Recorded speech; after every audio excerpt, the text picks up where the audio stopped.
Sinclair, the grounded warrior. This is a guy I've been waiting to talk about because this guy is definitively needed in this core group on Stranger Things because he is the realist in a world full of believers. Now, when he enters the Stranger Things world, he's kind of the outlier of the party when they first start getting involved with 11. And not because he lacks loyalty, but because he refuses blind faith. So while Mike is the leader with belief, and Dustin kind of bridges the gap between them with his his charm, Lucas leads with verification. So he questions, he tests, he challenges, and he prepares. He's not cyclical, but he's very dangerous operating within this crew. Because he's always the one who says, okay, but what if we're wrong? In the supernatural world, he has the questions that save lives because he's not just going to run headlong into anything. He is really their grounded warrior, not necessarily by choice, but just that's who he evolved into being. And he's had a pretty subtle but strong character arc that we're going to talk about here in a minute.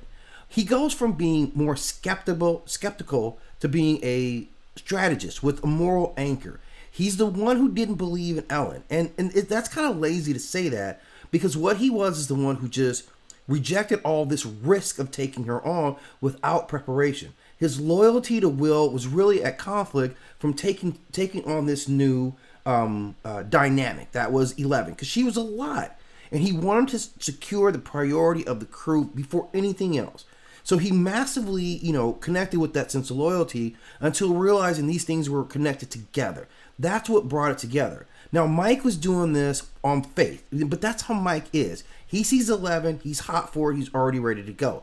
Lucas was wisely so, hey, let's chill. Let's focus on this because Will is what the priority is. And that's how he would continue to operate, although he's grown within this.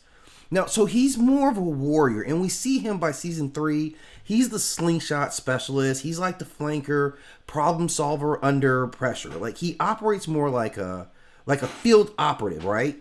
He doesn't debate. He executes, and he's become the party's quiet muscle because he grows up the most. We see the most physical maturation in Lucas. All of a sudden, he's big, right? Just to say it, he's the tallest one out of the group. He's the most athletic.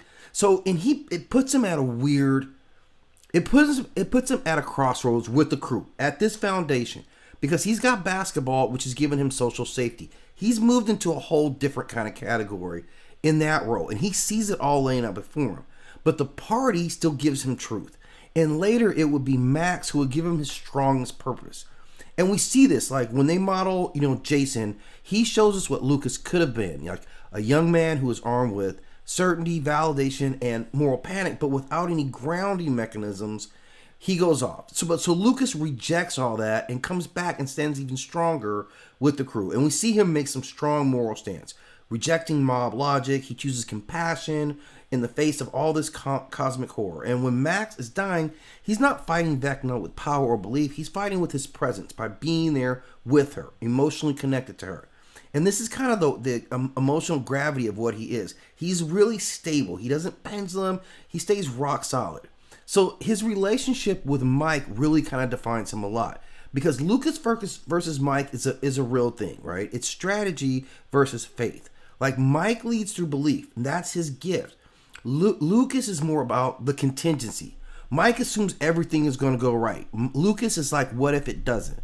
So without Mike, the group kind of lacks its direction, but without Lucas, the group could just walk into any any pitfall because they're very emotionally led, especially when you have Will and Mike in that regard. So he's more complimentary, that he kind of keeps himself a little bit emotionally harder than the others. And he also has kind of a different pairing with Dustin as well. And Dustin kind of really connects with people in that sense. Whereas Lucas is kind of I'm the protector. He's become that balance for them, right? And without him, they kind of lose a little bit of the group. He's more quiet, especially with Max. He doesn't come and try to control Max. He listens, he supports, he just shows up. So her trauma is not fixated to Lucas. He's not mired down in it. But she isn't alone in dealing with it either. So when she's broken, he doesn't back off, he doesn't leave, because he's still, in those terms, the mythic kind of look, he is her anchor functionally. Now, within the group, he's indispensable because he represents just, again, like a larger physical presence. He's always been someone deeply loyal and connected to each one of the group within their own dynamic. And he is always the one who pushes back, who questions, but he acts under pressure. He holds a moral line when the other guys kind of get a little sideways. So without Lucas, the party would have been more reckless. You remove him from season 4 and Max dies just right off of that. Like, that's what his impact is. So he's a big, heavy, kind of rare character in this storytelling. His character is not rooted in trauma. It's not comic relief. It's not symbolic sacrifice. He is an earned moral authority. He doesn't win because he's chosen. Like, this is kind of what he's being prepared for. He's not flashy. He's not as mythical or as loud, but he's the one who stays very concrete while all these other parts are moving around him. So definitely an integral character. So let me know what your thoughts are in the comment section, and I'll be back as I break down more of the Stranger Things characters.